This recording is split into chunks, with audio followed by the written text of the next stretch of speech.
بسم اللہ الرحمن الرحیم۔ آج ہم انشاءاللہ غسل سے متعلق کچھ احکام پڑھیں گے، چونکہ ہمارے ابھی طہارت کا ہی باب چل رہا ہے۔ غسل کب فرض ہوتا ہے اور غسل کا طریقہ کیا ہے؟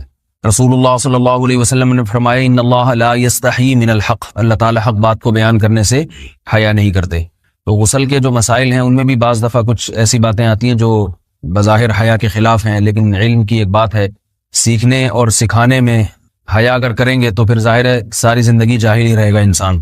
اور غسل کے مسائل سیکھنا اس لیے ضروری ہے کہ غسل جب فرض ہوتا ہے تو جب تک مکمل غسل نہ ہو آپ کی نماز ادا نہیں ہوتی۔ رسول اللہ صلی اللہ علیہ وسلم نے فرمایا الماء من الماء، حدیث ہے کہ غسل فرض ہوتا ہے خواہش نفس کے ساتھ جسم سے منی خارج ہونے سے۔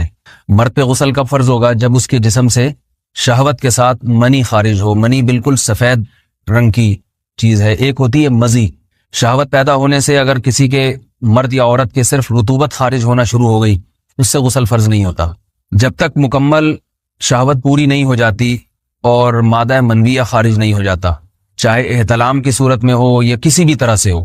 مردوں کے ساتھ چونکہ یہ بہت زیادہ ہوتا ہے، نائٹ فال کی صورت میں مردوں پر غسل کی یہ صورت بہت زیادہ فرض ہوتی ہے۔ جیسے ہی بلوغت ہوتی ہے تو احتلام شروع ہو جاتا ہے، ہفتے میں 1 دفعہ 2 دفعہ 3 دفعہ، بعض نوجوانوں کو روزانہ بھی 2 دفعہ ہوتا ہے، جبکہ خواتین میں یہ والے غسل کی صورت بہت ہی کم ہوتی ہے کہ ان کو نائٹ فال ہو یا اس طرح سے غسل فرض ہو۔ ہزاروں میں کسی ایک عورت کے ساتھ ایسا ہوتا ہے۔ ایک صورت تو یہ ہے غسل فرض ہونے کی۔ دوسری صورت کیا ہے کہ جب انسان اپنی زوجہ کے ساتھ ملاپ کرے اور انٹرکورس ہو جائے، چاہے اس صورت میں ڈسچارج دونوں میں سے کوئی ہو یا نہ ہو، لیکن دونوں پہ غسل فرض ہو جائے گا، مرد پہ بھی اور عورت پہ بھی۔ یہ تو مردوں کے غسل کے فرض ہونے کا ہے۔ مردوں کے غسل میں ایک چیز یہ بھی ہے کہ اگر آپ نے رات کو نیند کی اور صبح آپ اٹھے اور آپ نے کپڑوں پہ نشان دیکھا، اب آپ کو یہ پتہ نہیں چل رہا کہ یہ منی کا نشان ہے یا مزی کا ہے، تو بھی آپ پر غسل کرنا فرض ہے۔ یہی سمجھا جائے گا کہ یہ آپ خواب میں ڈسچارج ہوئے ہیں۔ عورت پر جو غسل فرض ہوتا ہے ایک اور صورت میں ہوتا ہے کہ جب خواتین کو ایام آنا بند ہو جاتے ہیں، حیض یا نفاس سے جب پاک ہو جائیں تو بھی ان پہ غسل فرض ہے۔ یہ تو غسل کی فرضیت سے متعلق احکام تھے۔ کچھ چیزیں ایسی ہیں جن میں غسل سنت ہے، فرض نہیں ہے۔ جمعہ کے دن غسل کرنا رسول اللہ صلی اللہ علیہ وسلم نے بہت زیادہ تاکید کی ہے۔ سنت کی 2 قسمیں ہیں، سنت مؤکدہ اور سنت غیر مؤکدہ۔ مؤکدہ وہ ہوتی ہیں کہ جن کو چھوڑنے کا اگر کوئی معمول بنا لے تو گناہ کا خطرہ ہے اور ایسا شخص قابل ملامت ہے، اسے شریعت ملامت کرتی ہے، برا بھلا کہتی ہے۔ تو غسل سنت مؤکدہ ہے، ہفتے میں 1 مرتبہ، چاہے جمعے کے دن ہو یا کسی بھی دن ہو۔ جو مسلمان ہفتے میں 1 دفعہ بھی نہیں نہاتا، وہ کتنا ہی نیٹ کلین ہو، مگر شریعت کی نظر میں وہ قابل ملامت ہے، اسے تانے دینے چاہیے کہ شرم نہیں آتی ہو مسلمان مگر رہتے ہو بھنگیوں اور چماروں کی طرح۔ ملامت تو اسی کو کہتے ہیں نا۔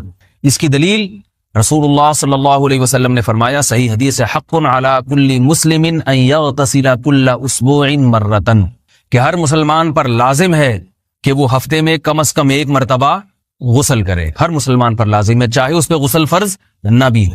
اور کس دن بہتر ہے؟ جمعہ کے دن۔ نبی صلی اللہ علیہ وسلم نے حکم دیا ہے کہ جمعے کے دن غسل کیا جائے۔ امام احمد ابن حنبل کا مذہب یہ ہے کہ جمعے کے دن غسل کرنا واجب ہے، صرف سنت نہیں ہے بلکہ واجب ہے، لیکن جمہور کا مذہب یہ ہے کہ سنت عمل ہے۔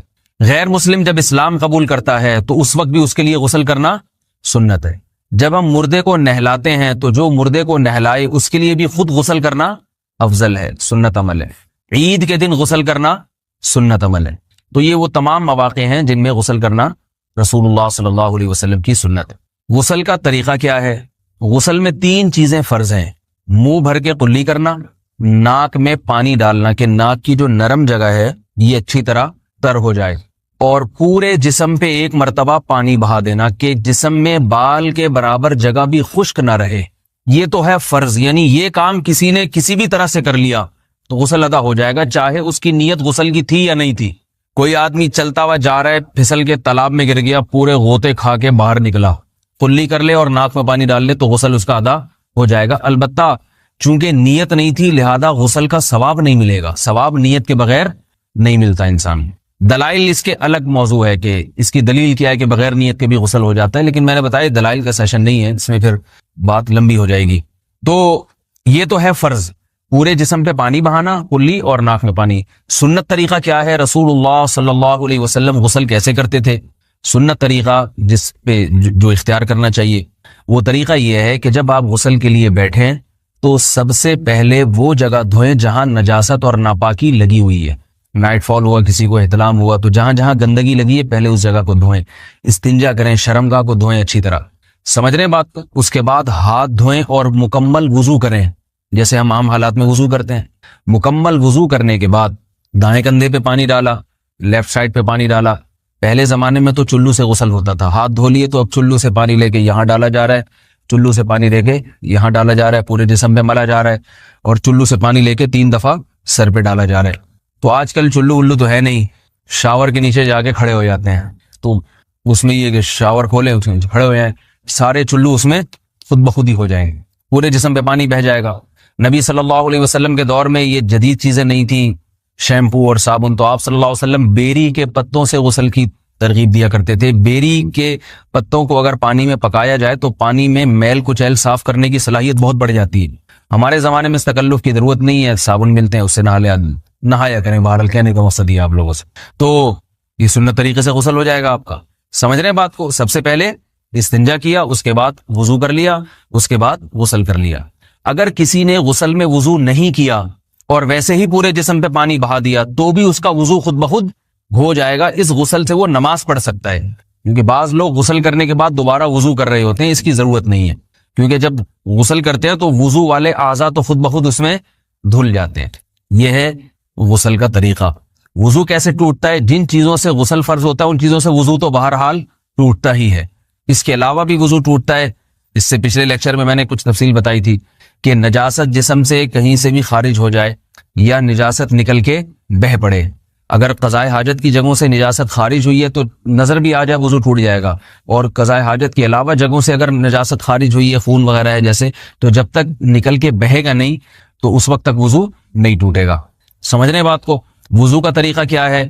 سب سے پہلے دونوں ہاتھوں کو دھویا جائے, 3 دفعہ کلی کی جائے, مسواک کی جائے, 3 دفعہ ناک میں پانی ڈالا جائے, پھر پورے چہرے کو پیشانی, یہ جو ہے جہاں سے پیشانی ہماری شروع ہو رہی ہے اور تھوڑی کے نیچے تھوڑی جہاں ختم ہو رہی ہے, اور ایک کان کی لو سے دوسرے کان کی لو تک 4 اعضاء ہیں وضو میں دھونا فرض ہیں. 1 چہرہ, نمبر 2 بازو, نمبر 3 سر کا مسا, چوتھا ہی سر, اور نمبر 4 پاؤں کو دھونا. اس کی دلیل قرآن مجید کی مشہور آیت ہے فَاغْسِلُوا وُجُوهَكُمْ وَأَيْدِيَكُمْ مِنَ الْمَرَافِقِ. اللہ فرماتے ہیں ایمان والو, جب نماز کا ارادہ ہو تو اپنے چہروں کو اور اپنے ہاتھوں کو دھو, سر کا مسا کرو اور پاؤں کو ٹخنوں سمیت دھو. دھونے کا حکم ہے قرآن مجید میں. البتہ سر کے بارے میں یہ نہیں آئے پورے سر کا مسا کرو, بلکہ آ رہا ہے وَامْسَحُوا بِرُؤُوسِكُمْ. با کا لفظ ہے, با آتی ہے تبعیض کے لیے کہ سر کے بعض حصے کا مسا. اب بعض حصے کا قرآن حدیث میں کہیں تذکرہ نہیں ہے, تو اس میں فقہاء کرام کے اجتہادات ہیں. امام شافعی فرماتے ہیں تھوڑا سا بھی ٹچ کر لیا سر کو ہو جائے گا. امام ابو حنیفہ فرماتے ہیں نہیں, کم از کم 1/4 کا ہونا ضروری ہے. سب کے اپنے اپنے دلائل ہیں, ان دلائل میں نہیں جاتا. فقہ حنفی کو جو فالو کرنے والے ہیں تو ان کو چاہیے کم از کم 1/4 سر کا مسا, یہ فرض ہونے کے لیے ضروری. مگر سنت کیا ہے؟ پورے سر کا مسا. نبی صلی اللہ علیہ وسلم دونوں ہاتھوں کو بھگو کے پورے سر کا مسا کرتے تھے ایسے. سمجھ رہے بات کو؟ اور مسا کے جو یہ ٹیکنیکل طریقے ہیں کہ آپ یوں پہلے انگلی بنائیں, پھر یوں لے کر جائیں, پھر یوں گھما کے لائیں, پھر یوں, یہ ٹیکنیکل طریقے حدیث سے ثابت نہیں. مسا کا طریقہ کیا ہے؟ بھیگا ہوا ہاتھ لے کے ایسے پورے سر کو ہو گیا. پھر حدیث میں یہ بھی ہے کہ یوں لے جاؤ اور یہ بھی ہے کہ 2 واپس بھی لے کر آؤ, دونوں طرح سے ثابت. تو ایسے بھی کر سکتے ہیں کہ یوں لے جائیں, اور ایسے بھی کر سکتے ہیں لے کے جائیں اور پھر واپس بھی لے آئیں, دونوں طریقے جائز ہیں. لیکن کم از کم سنت اتنی ہے کہ پورے سر کا مسا ہونا چاہیے. بعض لوگوں کو شو مارنے کا شوق ہوتا ہے, اگر وہ واپس لائیں تو بال ان کے خراب ہو جاتے ہیں, کہتے ہیں یار یہ پھر مسئلہ خراب ہو جائے گا, تو پھر ایسے لوگ صرف یوں ہی لے جائیں کافی ہے. افضل تو یہ کہ یوں بھی لے جائیں یوں بھی لے جائیں, دونوں طرح سے صحیح ہے. بہرحال دونوں حدیث سے ثابت ہیں. سمجھ رہے ہیں بات کو؟ اور یہاں ایک اہم مسئلہ بتا دوں, قرآن مجید نے پاؤں کو دھونے کا حکم دیا ہے, پاؤں پہ مسا کرنے کا حکم نہیں دیا. اور حدیث میں خفین پر مسا کرنے کا حکم ہے. تو قرآن اور حدیث کو فقہا نے جمع کیا ہے, لہذا وہ موزے جن میں آسانی سے پاؤں دھوئے جا سکتے ہیں ان میں چاروں ائمہ کے نزدیک پاؤں پہ مسا کرنا جائز نہیں.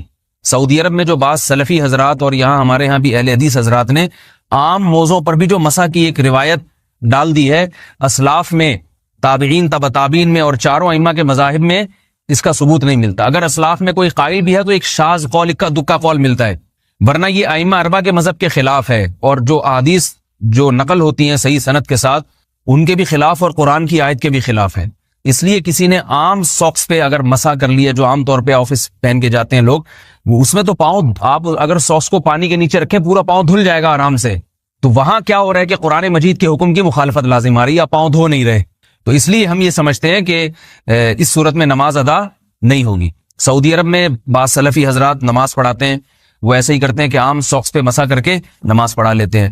تو فتویٰ اسی پر ہے کہ ان کی اگر کسی کو یقین ہے کہ اس نے عام ساکس پہ مسا کر کے نماز پڑھائی ہے تو اس کے پیچھے نماز ادا نہیں ہوگی، کیونکہ قرآن کے مطابق اس کا وضو ہوا ہی نہیں ہے. صدیوں تک کوئی بھی اس قول کا قائل نہیں رہا ہے کہ عام ساکس پہ بھی مسا ہو جاتا ہے. یہ ابن تیمیہ رحمہ اللہ تعالیٰ 7ویں صدی میں اس کے قائل تھے، اور تابعین میں اکا دکا قول ملتے ہیں اس کے، لیکن شاذ قول ہیں، مرجوح قول ہیں جن پر امت نے فتویٰ نہیں دیا. اور اب سعودی عرب میں بعض سلفی حضرات اس کے قائل ہیں. ہمارے ہاں اہل حدیث حضرات بھی چونکہ اکثر سعودی عرب کے سلفی حضرات ہی کو فالو کرتے ہیں، تو انہوں نے بھی وہیں سے یہ فتویٰ لیا ہے. لیکن ائمہ اربعہ کے مذہب میں اور دلائل کے لحاظ سے دیکھا جائے تو یہ مذہب کمزور ہے. قرآن نے پاؤں کو دھونے کا حکم دیا، آپ دھوئیں گے پاؤں جب تک دھونا ممکن ہے. چمڑے کے موزے ہیں ان کو دھونا ممکن نہیں ہے اتارے بغیر، لہذا ان موزوں کے اوپر مسا ہو جائے گا. تو اس سے قرآن پر بھی عمل ہو جائے گا اور حدیث پر بھی عمل ہو جائے گا. اس لیے ائمہ اربعہ نے جو قرآن و حدیث کو سمجھ کے جو فیصلہ کیا ہے اس پہ چلنا ہمارے لیے زیادہ مفید ہے بنسبت آج کل کے جو علماء ہیں ان کی اپنی ذاتی آراء پر. اس لیے یہ بھی ایک وضو سے متعلق اہم مسئلہ تھا. سمجھ رہے ہیں؟ باقی تو ماشاءاللہ وضو کرنا سب کو آتا ہی ہے. اور وضو کے بعد دعا کیا ہے؟ کلمہ شہادت، اشہد ان لا الہ الا اللہ وحدہ لا شریک لہ اشہد ان محمدا عبدہ ورسولہ اللہم اجعلنی من التوابین واجعلنی من المتطہرین. اے اللہ تو مجھے بار بار توبہ کرنے والوں میں شامل کر دے اور بار بار پاکیزہ رہنے والوں میں شامل کر دے. توبہ اس لیے کہ میں نے ظاہری طہارت تو حاصل کر لی، مجھے روحانی طہارت بھی عطا کر دے. اگر میں نے گناہ کی ہوں تو مجھے ان سے بھی توبہ کی توفیق عطا فرما لے، تاکہ اس لحاظ سے بھی میرا وضو ہو جائے، اس لحاظ سے بھی میں پاک ہو جاؤں. سبحانک اللہم و بحمدک، نشہد ان لا الہ الا انت، نستغفرک و نتوب الیک.